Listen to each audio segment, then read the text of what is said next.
Selamat datang di channel Detektif Sanji, tempat berkumpulnya para pecinta One Piece yang haus akan teori, fakta tersembunyi, dan pembahasan mendalam seputar dunia ciptaan Eiichiro Oda. Di sini, kami tidak hanya mengikuti alur cerita, tapi juga menganalisis setiap petunjuk, menghubungkan fakta-fakta kecil yang sering terlewat, dan mencoba memecahkan misteri besar seperti siapa Joy Boy sebenarnya, apa tujuan sejati pemerintah dunia, hingga sejarah abad kekosongan yang selama ini ditutupi. Setiap video di channel ini disusun dengan riset yang mendalam, sudut pandang kritis, dan tentunya semangat nakama sejati.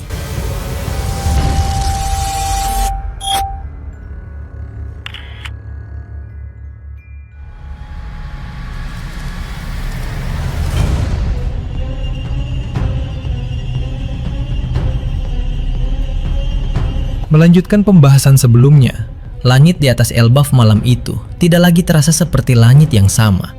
Awan bergerak lambat, terlalu lambat, seolah menahan sesuatu yang jauh lebih besar dari sekedar badai.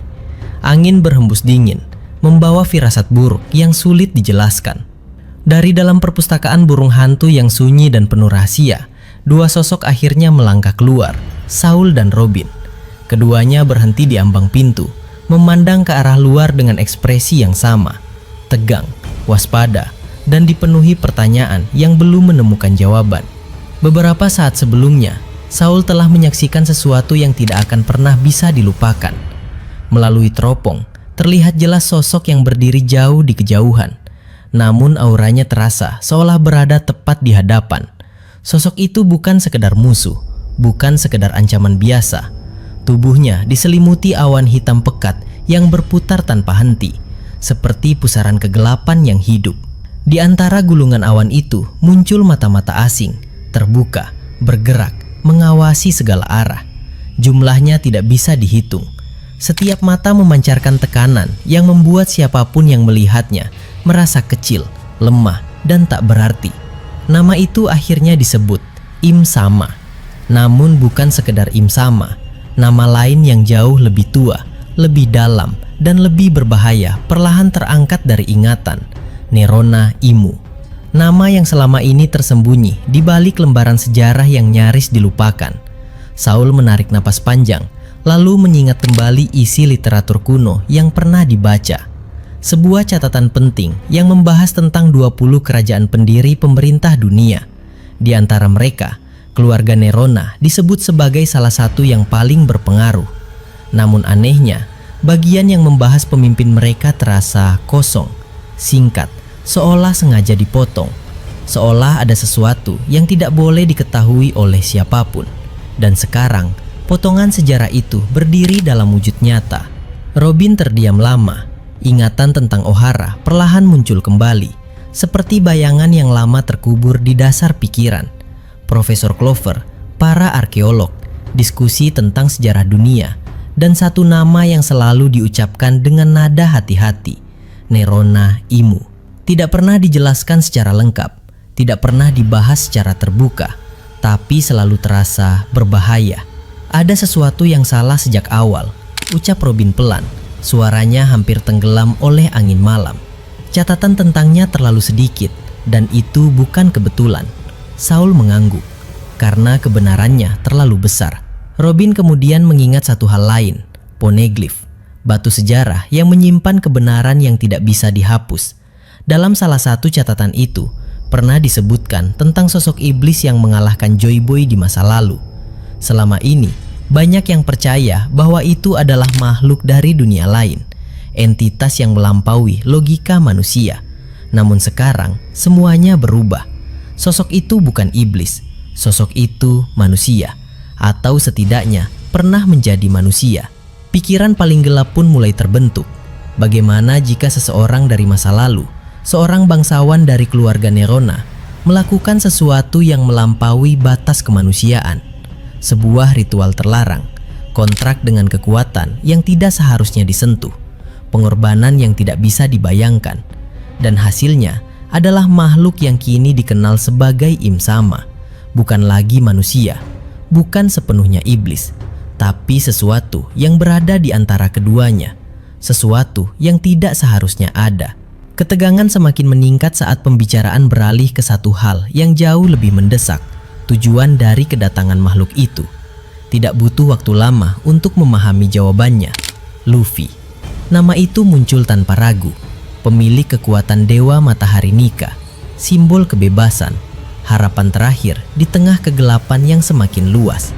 Namun situasinya jauh dari ideal. Robin menjelaskan bahwa kondisi Luffy saat ini belum pulih. Setelah pertarungan sebelumnya, tubuhnya mengalami kelelahan ekstrim akibat penggunaan Gear 5 yang berlebihan. Setiap kali kekuatan itu digunakan, ada harga yang harus dibayar. Tubuh menjadi lemah, energi terkuras habis, dan untuk sementara waktu tidak mampu bertarung. Namun Saul menggeleng pelan. Itu bukan batasnya. Kalimat itu menggantung di udara, membawa suasana menjadi semakin berat. Penjelasan yang kemudian diberikan membuka lapisan baru dari misteri yang selama ini belum sepenuhnya dipahami. Kekuatan Dewa Matahari Nika tidak berhenti di Gear 5. Itu hanyalah tahap kedua.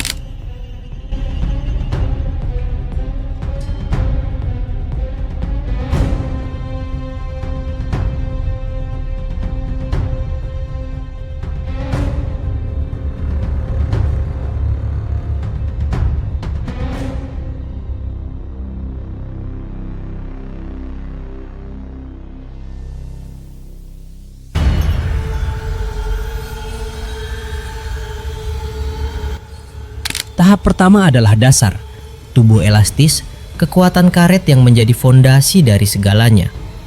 Tahap kedua adalah kebebasan dan imajinasi, kemampuan untuk mengubah lingkungan, menciptakan sesuatu dari kehampaan, bahkan memanipulasi hukum realitas dalam batas tertentu. Namun masih ada tahap ketiga, tahap yang belum sepenuhnya dicapai, energi matahari, bukan sekedar api, bukan sekedar cahaya, tapi matahari itu sendiri, sumber kehidupan, sumber kehancuran. Saul menjelaskan bahwa dalam pertarungan sebelumnya, ada tanda-tanda bahwa Luffy mulai menyentuh kekuatan itu. Namun belum sempurna, hanya sebagian kecil. Belum cukup untuk mengubah jalannya pertempuran secara mutlak. Dan disitulah letak kebenaran yang paling mengkhawatirkan. Energi matahari adalah kelemahan terbesar Im Sama. Makhluk itu tahu, makhluk itu mengerti. Dan itulah alasan kenapa ia turun langsung. Bukan untuk menguji kekuatan, bukan untuk sekedar bertarung, tapi untuk memastikan bahwa kekuatan itu tidak pernah sempurna, untuk mengakhiri segalanya sebelum terlambat. Keputusan pun dibuat tanpa ragu. Buku-buku dari perpustakaan burung hantu yang hilang harus ditemukan. Di antara peninggalan Ohara itu, pasti ada petunjuk, jawaban, kunci untuk membuka potensi penuh kekuatan matahari. Sementara itu jauh di Kastil Aurus, pertempuran telah mencapai titik yang mengerikan. Tanah hancur, udara bergetar. Setiap benturan menghasilkan gelombang kejut yang mengguncang seluruh area. Zoro, Gaban, Brogy, dan para raksasa bertarung tanpa henti, mengerahkan seluruh kekuatan yang dimiliki. Serangan demi serangan dilancarkan, teknik kombinasi, tebasan mematikan, hantaman raksasa. Namun hasilnya nihil. Tidak ada satupun serangan yang mampu melukai Im Sama. Makhluk itu berdiri di tengah kehancuran, tak tergoyahkan. Setiap serangan ditangkis, ditepis, atau bahkan diabaikan. Lingkaran sihir yang mengelilinginya berputar perlahan, menjadi perisai absolut yang hampir mustahil ditembus. Zoro menyadari sesuatu yang pahit. Musuh ini berada di level yang berbeda. Bahkan dibandingkan Kaido dan Big Mom, kekuatan ini terasa jauh lebih tinggi. Dulu masih ada celah, masih ada kesempatan untuk melukai. Sekarang tidak ada apa-apa. Namun di tengah tekanan itu, sebuah keputusan nekat diambil. Zoro menyarungkan dua pedangnya dan maju hanya dengan satu. Wado Ichimonji, pedang yang menyimpan kenangan, janji, dan sesuatu yang belum sepenuhnya terungkap. Ada sensasi aneh yang dirasakan sejak awal pertarungan, seolah pedang itu menunggu sesuatu, menunggu momen, menunggu kebangkitan. Dan satu-satunya cara untuk memahaminya adalah dengan mempertaruhkan segalanya. Tebasan pertama dilepaskan, cepat. Tebasan kedua, lebih tajam. Tebasan ketiga, lebih dalam. Namun semua itu masih belum cukup. Im Sama menangkis dengan mudah, bahkan membalas dengan serangan yang memaksa Zoro mundur berkali-kali. Tanpa dua pedang lainnya, tekanan menjadi jauh lebih besar. Setiap benturan terasa lebih berat. Setiap kesalahan bisa berujung fatal. Namun langkah tidak berhenti. Tekad tidak goyah. Tidak ada jalan pintas untuk kekuatan sejati. Di saat yang sama sesuatu berubah. Im Sama berhenti sejenak. Bukan karena serangan, bukan karena ancaman, tapi karena kehadiran. 3 aura baru muncul di medan perang. Cepat, kuat, dan penuh determinasi. Dalam sekejap serangan dari kejauhan menghantam area pertempuran. Ledakan besar mengguncang tanah, menciptakan kilatan cahaya yang menerangi kegelapan malam. Sanji datang dengan tendangan api biru Ifrit Jambe yang kini mampu menjangkau jarak menengah, melontarkan gelombang panas yang membakar udara. Jinbe melepaskan teknik karate manusia ikan yang diperkuat haki, menciptakan tekanan air yang menghantam dengan kekuatan luar biasa. Franky menembakkan radical beam yang kini jauh lebih kuat, didukung oleh energi baru, Super Vega Cola, yang mengalir deras dalam sistemnya. Serangan mereka menyatu, menghantam satu titik. Ledakan terjadi. Cahaya menyilaukan memenuhi pandangan. Untuk sesaat, harapan muncul. Namun saat asap perlahan menghilang, harapan itu runtuh. Im Sama masih berdiri, tanpa luka, tanpa goyah. Lingkaran sihirnya berputar lebih cepat, seolah merespon ancaman yang mulai meningkat. Mata-mata di tubuhnya bergerak, memandang ke arah para penyerang baru dengan intensitas yang lebih dalam. Dan di saat itulah, sebuah kesadaran menghantam semua yang berada di sana. Semua kekuatan yang telah dikerahkan, semua serangan yang telah dilepaskan, masih belum cukup. Pertarungan ini bukan sekedar sulit.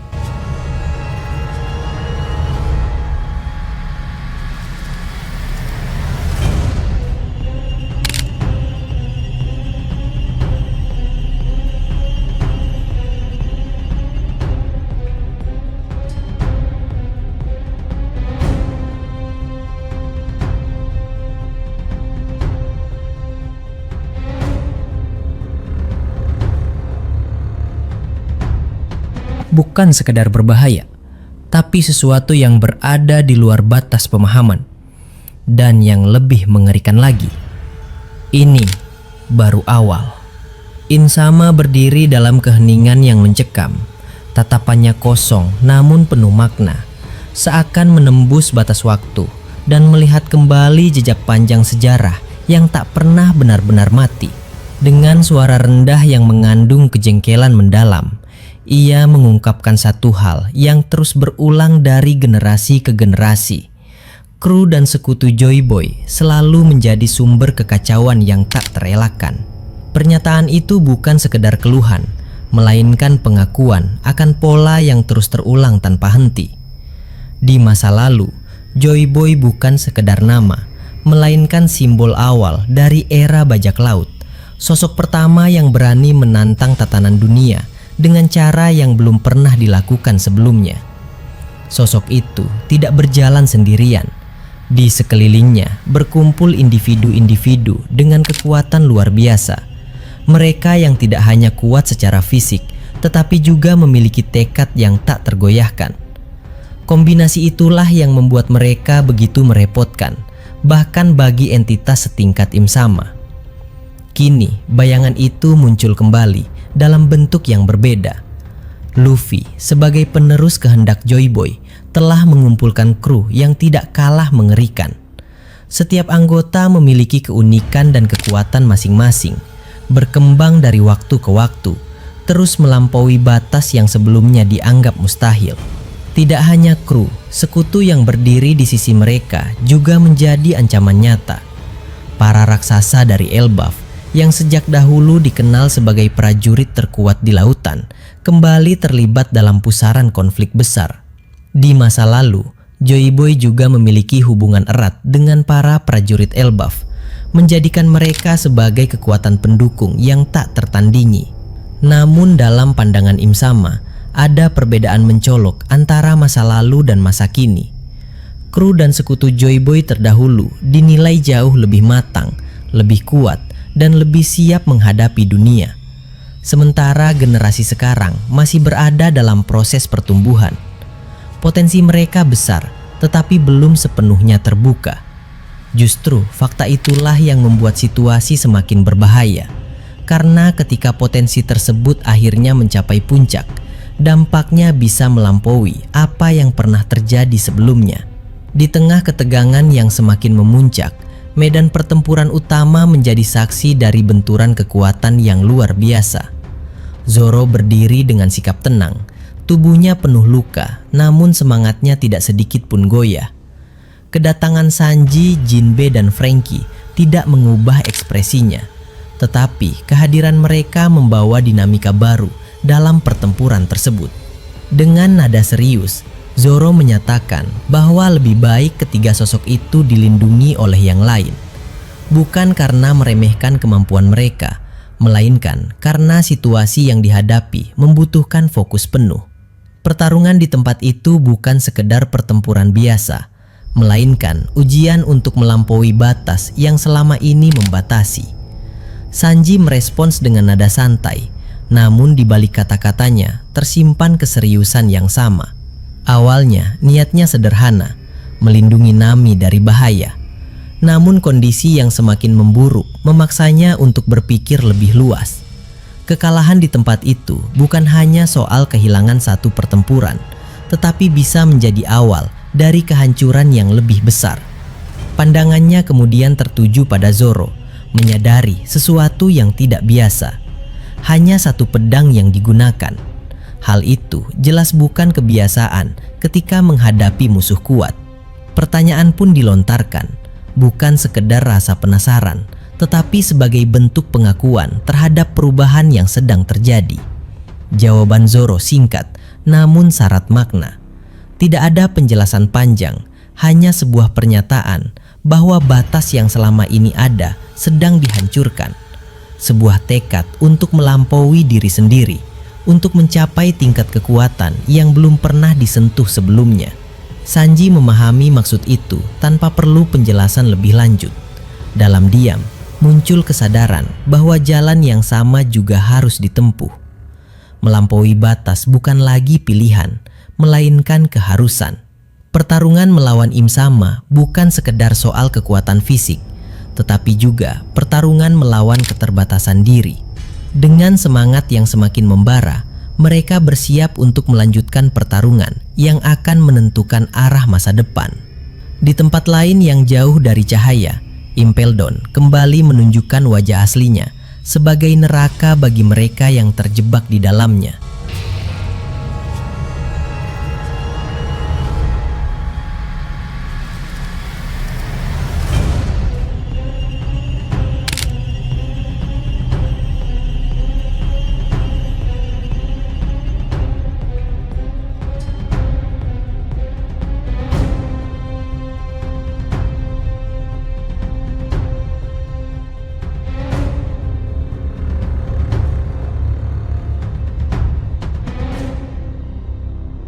Kekacauan yang terjadi bukan lagi sekedar gangguan kecil, melainkan ancaman besar yang dapat mengguncang fondasi penjara tersebut. Penyamaran Bon Clay akhirnya terbongkar setelah pertemuan tak terduga dengan Magellan yang asli. Tidak ada ruang untuk penjelasan atau negosiasi. Serangan racun yang mematikan langsung melumpuhkan Bon Clay, membuatnya tak berdaya dalam sekejap. Tubuhnya tergeletak tanpa kekuatan, sementara Magellan berdiri tanpa ekspresi, menunjukkan betapa dinginnya sosok penjaga neraka itu. Dengan suara datar, Magellan menyatakan niatnya untuk memburu semua penyusup yang masih berkeliaran. Tidak ada toleransi, tidak ada kesempatan kedua. Semua akan dikurung di level 6, tempat di mana harapan perlahan menghilang. Insiden 2 tahun lalu menjadi pelajaran berharga yang tidak akan diulang. Kali ini tidak akan ada yang lolos. Namun di sisi lain, rencana besar sedang dijalankan. Katakuri, Marco, dan BG berhasil mencapai target mereka.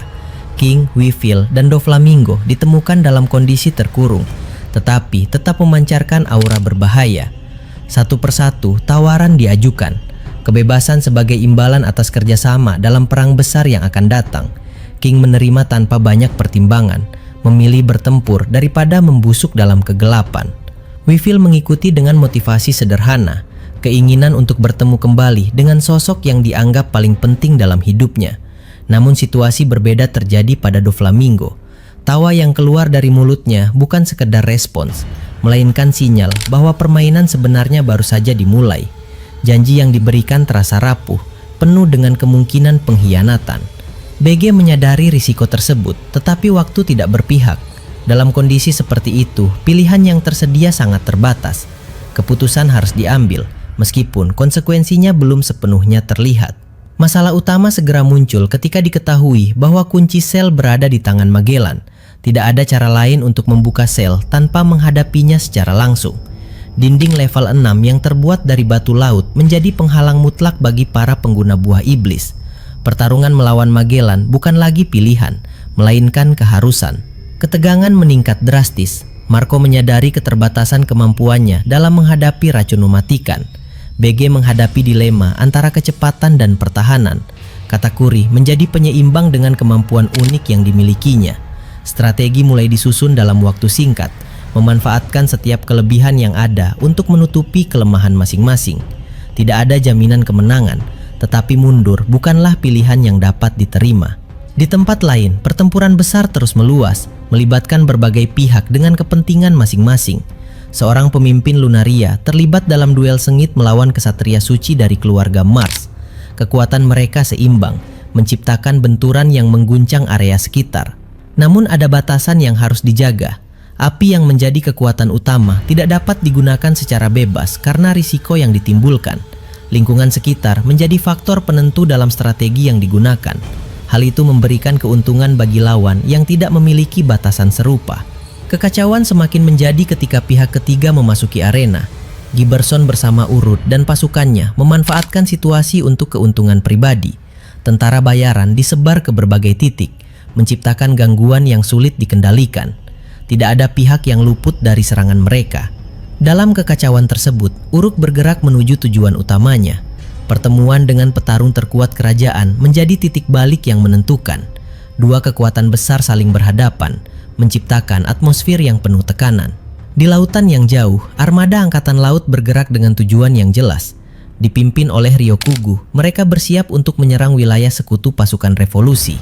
Informasi yang bocor membuat pihak lawan memiliki waktu untuk bersiap, meskipun peluang kemenangan sangat tipis.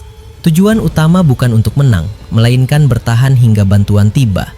Kedatangan Morley menjadi harapan yang dinanti, sekaligus pemicu konflik pribadi yang belum terselesaikan.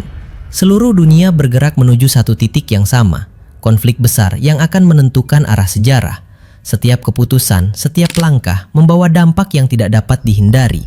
Bayangan masa lalu dan realitas masa kini saling bertabrakan, menciptakan ketegangan yang semakin sulit dikendalikan. Dan di tengah semua itu, satu hal menjadi jelas, kisah ini belum mencapai puncaknya.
Terima kasih sudah menyaksikan video ini sampai selesai.